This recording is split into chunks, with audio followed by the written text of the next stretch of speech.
Hello, and welcome to our first episode of Kicking It with KJ, Tales and Trails. I'm your host, Kiana, and I'm the founder of HIKEOLUTION. We're here today, kicking it with one of my dearest friends, Mr. Jonathan Travis. Welcome, brother. Hello, welcome. So, I definitely knew that I wanted to have you as my first guest. Appreciate that. Because you have, you're responsible for the name HIKEOLUTION. Like, we wouldn't even have that if it wasn't for this brother right here. Right. So I'm eternally grateful to you for that. Yes. So first question, can you tell the people a little bit about how and why you came up with that name for the hiking group? How did you come with HIKEOLUTION? Well, being who you are helped because you are pro-black, strong. You got your militant ways. I don't want to say you are militant. You might not like that, but you definitely have your militant ways. And hiking, revolution. So I said, I think that's a perfect fit actually for the group, but as well as it fits you too. Okay. So I think if people hear that and they know you, they're like, yeah, it makes sense. That makes sense. Yeah. So I just took revolution, hike, put it together, took off the red, and HIKEOLUTION. Yeah, and when you submitted it, you actually wrote out the HIKEOLUTION will not be televised. Yeah. So that whole, as soon as I saw that, I knew that's where you was going, and I was like, that's what's up. I need that. That probably just being me, being a little funny. I didn't really think it was gonna stick out, but hey. It did. I had a lot of I wish I had some of them here with me today, but I had like 20 name suggestions, but the HIKEOLUTION will not be televised really stuck out. I think somebody said HIKEOLICIOUS, like I remember that one, HIKEOLICIOUS for the culture, things like that. Yeah. Hiking, moving, like sticking and moving. So there's a lot of things, but HIKEOLUTION will not be televised. That had my heart. So yeah. Thank you. Yeah, it's definitely a fit for you. Yeah, appreciate it. So you and I, we actually met back in 2016 when we were both volunteering for the Urban League of Essex County, the Young Professionals out in Newark. What led you there? I feel like I know you longer than that. I know, right? It definitely feels like I know you longer than that. But we've done a lot in that time from then to now. It's been really full. Yeah, a lot of commonalities. Mm-hmm. What led me there was actually, so I have a friend, Cynthia. Shout out to Cynthia. Real estate agent. Yes. Cynthia Lubin. Shout out to you. Real estate agent, CPA. I mean, she does it all. She does everything. But anyhow, she knows me, similar to you, really on the social justice thing about our community, pro-black. So she was like, hey, why don't you check out Urban League Young Professionals in Essex County? I think, they could really use somebody like you, and I think you'll like it. So I decided to check it out, and I met with people after a couple meetings. I was like, okay, I like this. So that's what happened. That's how I got there. Yeah. I can feel that. I feel that. And, I definitely love your passion for activism. And you know that we are both down for the cause, right? You know that. Yes. But alongside that, we also connected through our love of theater. Theater. So who would have thunk it, right? Right. So just like myself, you are no stranger to the stage. Right. And in 2019, you directed this play called Anytown, USofA. Yes. And you invited me to audition. Right. So what led you to be a part of that project? Like, what was your inspiration and vision to even get connected with it? So I have some great friends that I actually started acting with years ago, probably almost a decade at this point. And we were more or less like, we always was just, after a while, we got together on some mature men type stuff, and we would go see movies, and we would go see plays, and after, we would analyze it. We would stand in a parking lot, we would go to a restaurant after, and we would talk for like 2 hours about just breaking down everything that happened in the movie or the play.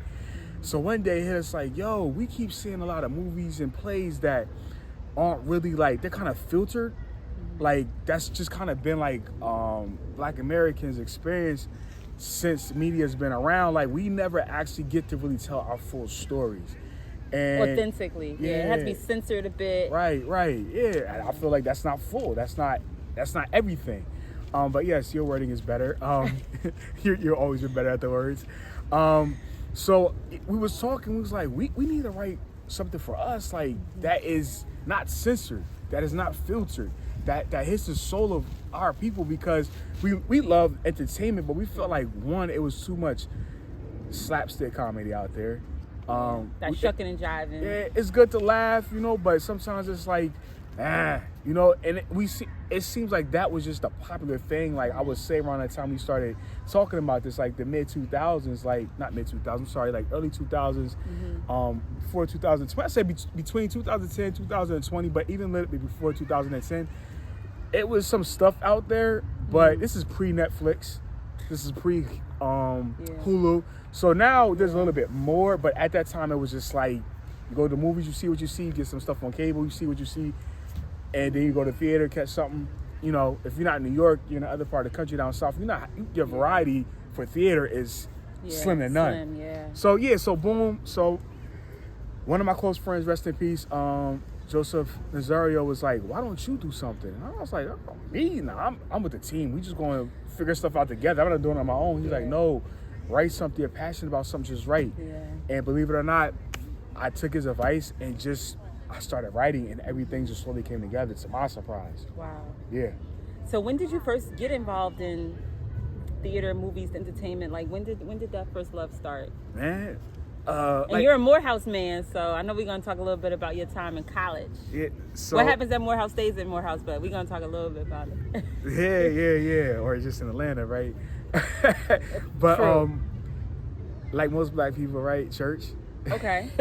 Church. My mother used to let me be in church plays when I was a youngster. When I was real young. We did a lot of those too. And I actually, like, there's a lot of things you gotta do as a kid, right, that you don't want to do. But when I graduated from like the little like Easter joints, like, and the rock moved on the 7th day or whatever, 3rd day. Yeah. My bad, 3rd day. I know it's 3rd day. I was just, you graduate from that until like little, like now you're 12, 13. Now you playing Jesus. Yeah, 12, 13 years old. Now you're doing more like you carrying deeper the cross. stuff. Yeah. So that's Moses on the mount. Right. So when we move away from the cars, like and we move into like, oh, we actually doing the like monologues, little skits. Yeah. I'm like, oh, I like this. Yeah. And I'm a high energetic person, and that's been a blessing and a curse for me in life because of that. Like it's always got me in trouble in school, I would say, when I was little, because I was like animated. I couldn't sit still. And I learned that, like, hey, the acting gives me opportunity to still be truly who I am without being a problem. Right, exactly. So I started realizing, like, I can, like, be creative how I want to be, and it's still positive. Right. So it stuck with me. So then my senior year of high school, I had a little bit of time on my hand because at that point, homework was less. I got into college. So towards the end of my senior year, there was... in church still, there was a little club. I forgot what it was called. I want to say like Jeremiah's House or something like that. Okay. And this was like straight like plays. So it was a young lady who majored, I think, in drama in college, and she headed that program. Okay. So it's an opportunity for a lot of us young adults, young teenagers, to come together to actually do real plays at different churches. Oh. So I did that for about 3 months. Like I would say, like, because I was still talking about going away to college. So probably like from like February to May my senior year, I did that. Okay. And that's when I was like, yo, this is it. This is it. And what led you to Morehouse? Was that your number one school? Nah, I didn't think I was going to get in. My grades was terrible. Be honest with you, I didn't think I was going to get in. I think just prayer actually got me into Morehouse. It had to be. My grades was terrible. I knew I wanted to be in an environment that was like, I hated education. I hated school my entire life. One of the reasons my grades was trash. And I really never liked learning at all. But I knew I went on a college tour. I didn't go to Morehouse, but I went on a college tour. It was a Circle Back college tour. And in that environment, just start seeing the different environments, the different colleges, speaking to students who went there. I was like, you know what? You want it. I think this might actually work for me. My goal going towards my junior senior year was basically like, I'll go to Votech or get my associate's call to life, But I went to this black college tour and I was like this is New Jersey, Rutgers, Rutgers, these other schools, Seton Hall, that's like what your idea of college is, you know what I'm saying? But you go in these college tours, it's like, nah, this ain't nothing like the schools in Jersey. I think I can rock with this. Right. And then people started going to college my junior senior year that I knew personally. They come back home and tell me stories when they was at these Circle Black colleges, and that's where I was like, nah, I gotta go now. I gotta go. So I applied to Morehouse. I'm gonna be honest, I did not think I was gonna get in. So North Carolina Central, I was just like, that was my number one choice. John C. Smith, they're both in North Carolina. Mm-hmm. That was my focus. I'm gonna go there, wait for my rejection from Morehouse to keep it moving. To my surprise, I got into Morehouse, and I still wasn't sold. I was still in this North Carolina Central. But everybody's like, bro, you crazy if you do not go to Morehouse College. Yes. So that's how I ended up there. And now you're a Morehouse man. Yeah, Yes. yeah. And it influenced basically how I write my plays, how I view everything. So Morehouse actually played a humongous part on, it's just not about going to college and getting an education, but because of my experience, because of what I was taught, it influenced me so much to have a to help me not be filtered. Yeah. So I'm not to be unapologetically black. Yeah, so it's like I'm scared sometimes. To this day, I'm still scared to say what I want to say sometimes, and still scared to write what I want to write. But I tell you what, I believe that when you're sincere to a lot of things in life, you work like the consequences is not going to be as bad as they may seem. Like it may appear in your head, because you may get punished for this, you may lose a job, you may be fined. But when you're sincere and you really not about that evil, about hurting, it's just love. You're being sincere, and it's about positivity, it's about love, letting that truth out. You gonna get the support. Yeah, it's gonna resonate with the people it's supposed to. Yep. That's what we was talking about. You find your tribe. Yeah. Based on how you vibrate and stuff. And I'm sorry, I don't know if I'm going on a tangent, but I ended by this. What's the most craziest thing I'm learning about everything I've been writing, all the plays, just everything when it comes to experience and trying to like be more vocal and social justice and all of that activism, is the people who actually kind of support you the most are people who had no idea these type of things were happening. So it's kind of weird sometimes when I be like, oh, I know so-and-so's going to like this. I know so-and-so's going to support me. And you come to find out that your biggest supporters sometimes are people who's like, their thirst for knowing what you're talking about. They didn't know. So they have this thirst now, like, tell me more, tell me more. People you wouldn't even imagine. You'd be surprised. That's like all the time, like, I can't believe it. I can't believe it. So sometimes it's that fear you got to overcome and say it, because you never know what life you're actually going to, like, touch. That impact, absolutely. Yeah. So, I find that a lot, too, through HIKEOLUTION. People that didn't want to come out, or when they come out, they didn't say anything, didn't engage with the group, and I'm like, oh man, they hated it. Right. And then they're the ones emailing me like, when's the next time? I really had a great time. I'm like, you had a great time? I could not tell. Right. I think it's because they're taking it in. Yeah. They're taking it in, and sometimes they're scared they don't fit in because it's new to them. Yeah. So sometimes people have these conversations with me like, I don't want you to be fitted, but I want to ask, or not, say what you have to say. Say what you learning both ways. I'd rather, the only way I tell people I'm offended is when there's concrete evidence that something has happened and you're still being disrespectful about it. Yeah, deny being disrespectful about it. That's when I'm like, man, now, all right, I don't have this conversation no more. Because now you're just being straight up disrespectful or denying it. Yeah, like the evidence is there. You don't want to engage. You just want to either be mean or just want to keep believing what you want to believe for whatever reason. So. Real closed-minded. There's some folks like that too. A lot. Yeah. Yeah. So the play, Anytown, USofA, opened 2019. It did really well. And thank you for letting me be a part of that production. I had the pleasure of playing the militant character, Asada. Did her thing. And it was incredible. Her personality, it really resonated with me, Just like you explained about the HIKEOLUTION and how you saw me, a militant type of person. Yeah, she's definitely one of my favorite characters. Yeah, but you brought it to a whole nother level. Because you had to convince your cousin your thought process wasn't crazy, wasn't way off, because oftentimes people like you, people like me, regardless who the person is, we have to convince them like we're not crazy. Yeah.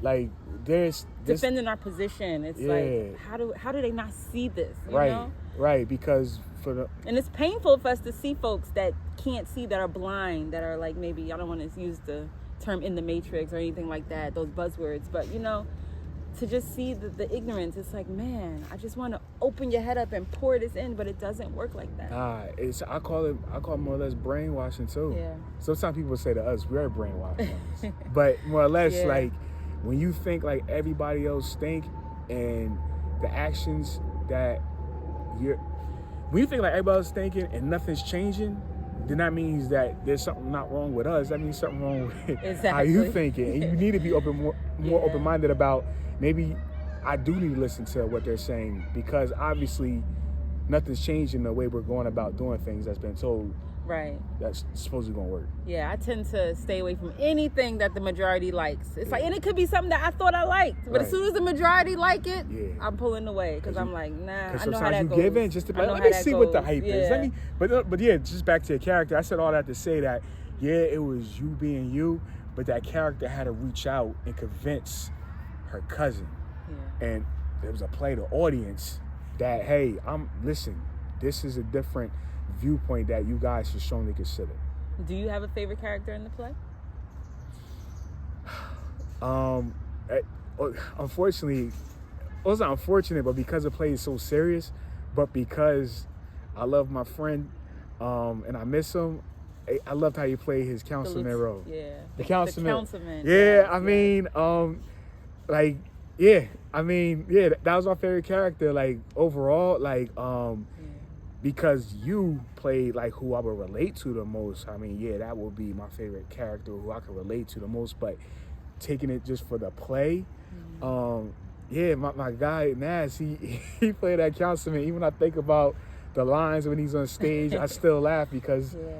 he brought that part to the play that was kind of like needed to break up the seriousness. Yeah, definitely rest in peace. He was a real good brother. Happy to know him and meet him and work alongside him. Yeah. So the play is actually coming back. This year you are bringing the play back. Yep. What made you decide to bring it back around? I do not know. No? Hard work, right? You like, what was I thinking? I've asked myself that probably 100 times since September when we started rehearsing. I don't know how to answer this question because honestly, it was the demand, honestly. Like, okay, so to be honest with you, humbly speaking, I did not expect the play to do as well as it did sales-wise. It sold out in 2019. People wanted it. Yeah. People loved it. And I did not expect I expected y'all to do that thing, but to actually watch y'all that night do y'all thing blew my mind because I did not see it. Like, I couldn't see that happening. Like, when y'all came out, it was like, we rehearsed, y'all did your thing, and I was expecting that. But y'all turned it up like, oh, man.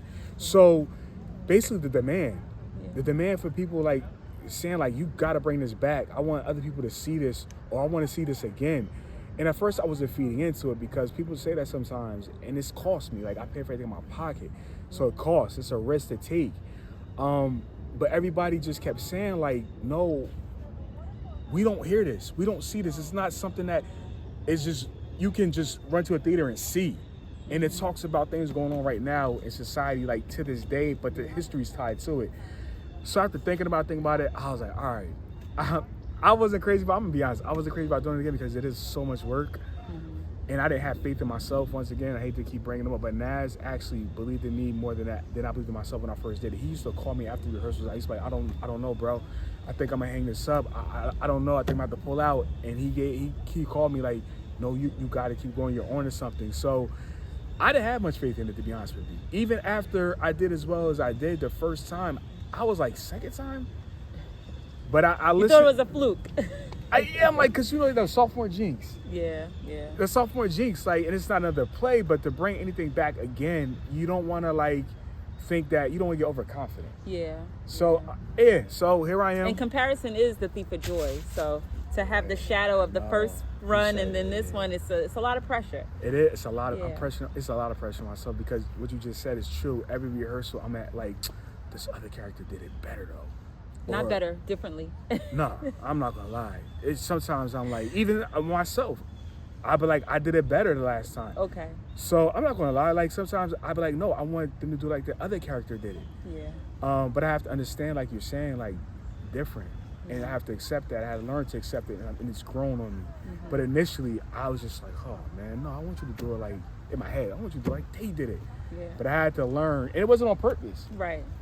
It was natural. Yeah. So, here I am again, second time this November 10th and 11th.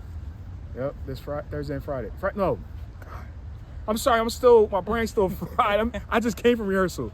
Yeah. When is the play happening? November 10th and 11th, this Friday and Saturday. Okay. Where is it gonna be?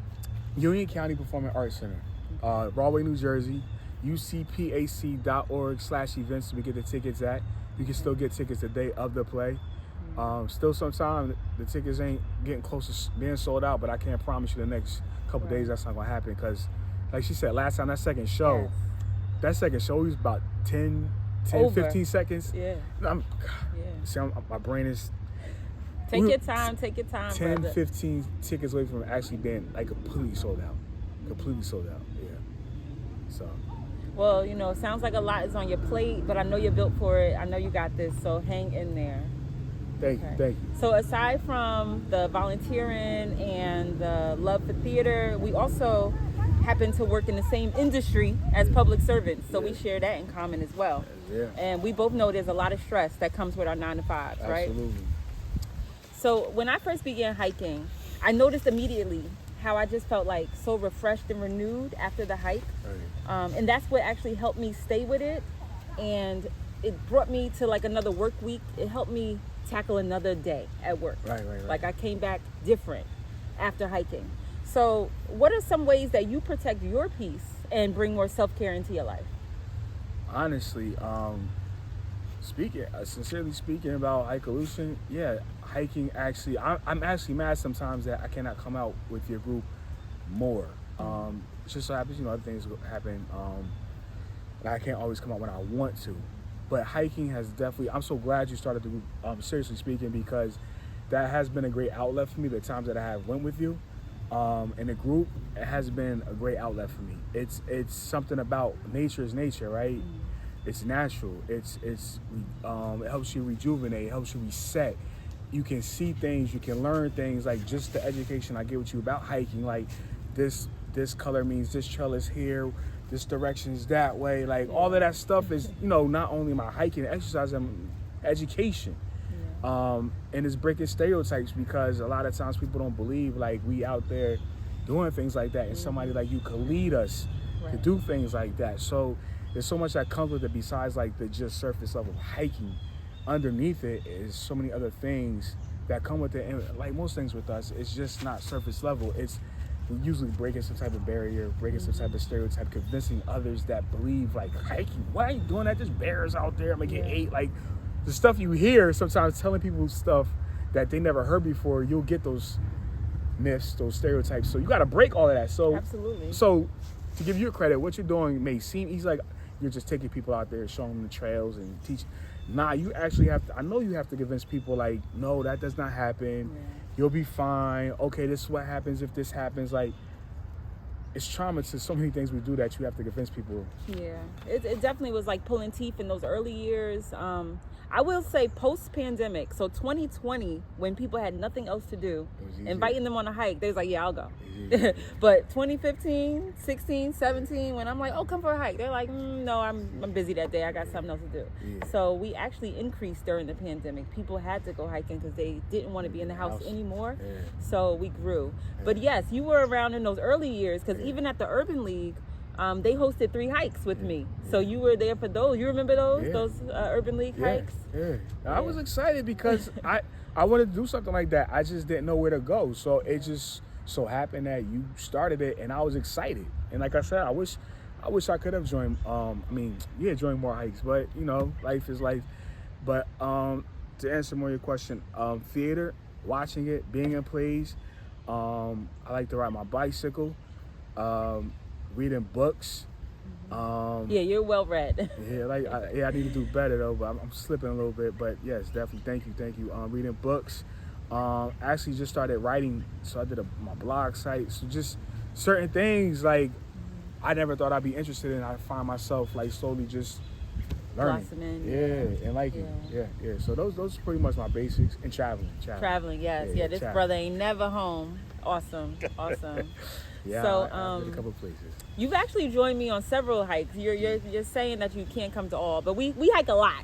I know HIKEOLUTION is always out, but you did join me for several, including like my annual birthday hikes. You were at almost every one of them. And in 2019, you actually let us host your birthday hike. So what made you choose to celebrate your birthday on the trails?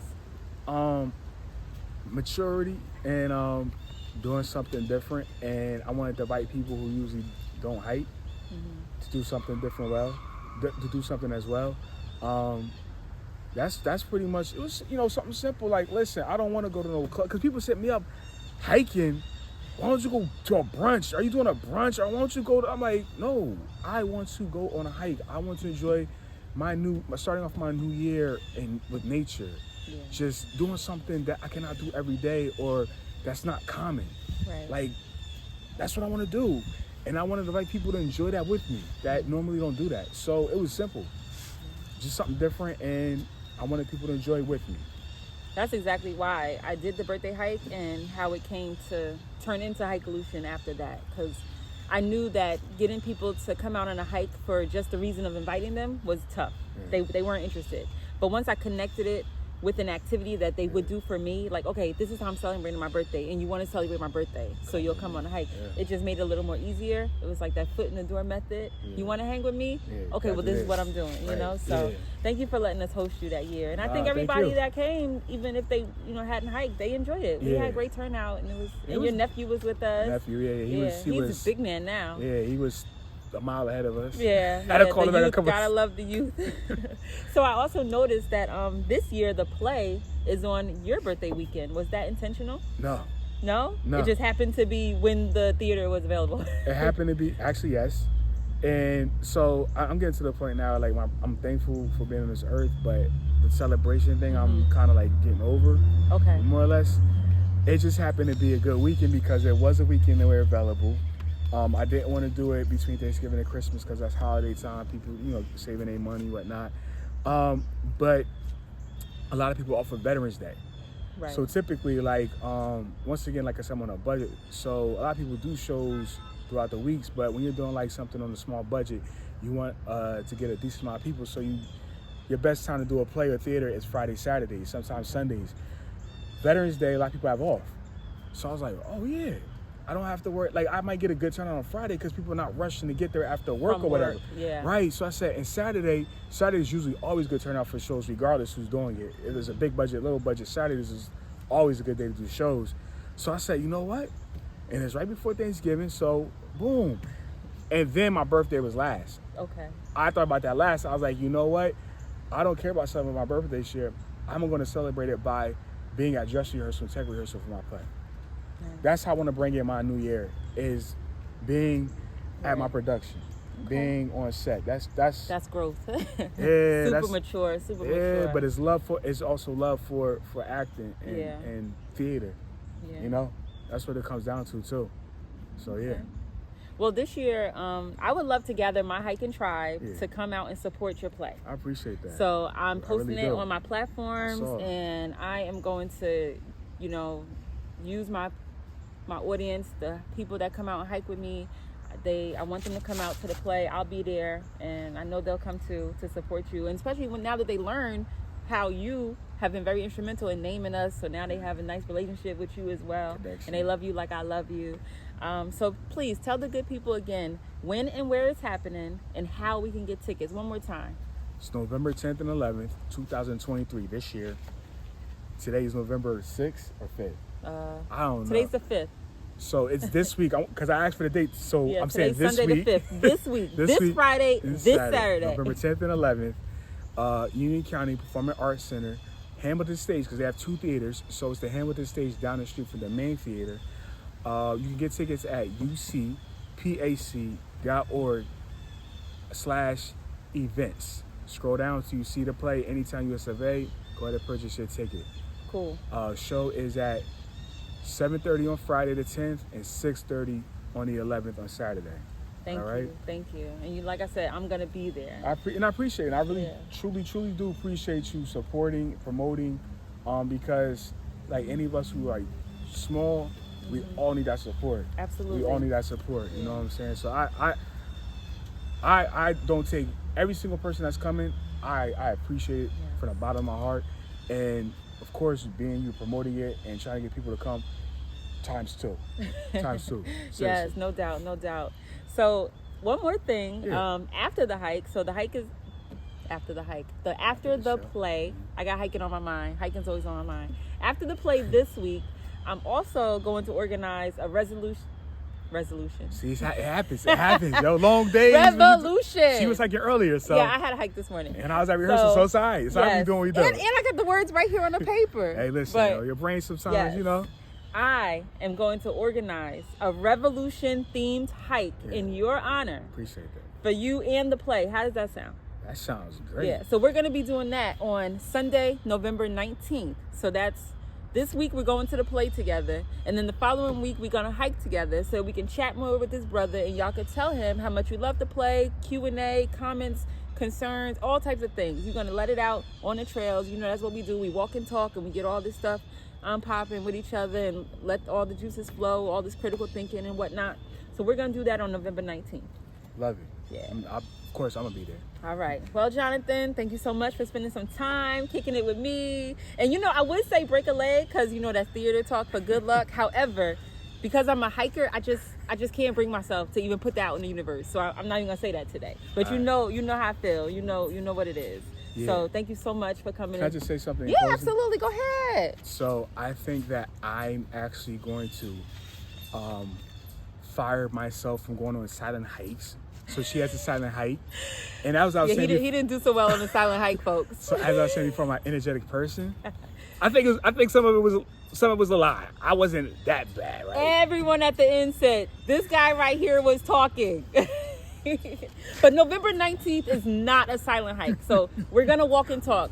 I said all that to say, y'all probably won't see me no silent hikes because I don't want to get myself in no more trouble. We're actually doing another one on, I think it's December 2nd. We have a silent hike coming up in December. So but it was a good hike. It was a good hike. You'll try it out again.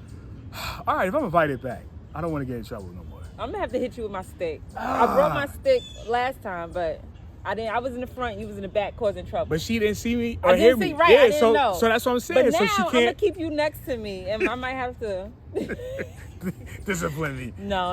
It's all love. It's all love. Yeah, the silent hike is tough, but you know, we challenge ourselves. We challenge ourselves. I love to do it to just silence a little bit of what's going on. But look, this was the interview portion, and now guess what? It's time to hike. You ready? Let's go. All right. So tell the people peace. And I can talk. It's not silent. Nah, it's not silent. All right, we're going hiking, y'all.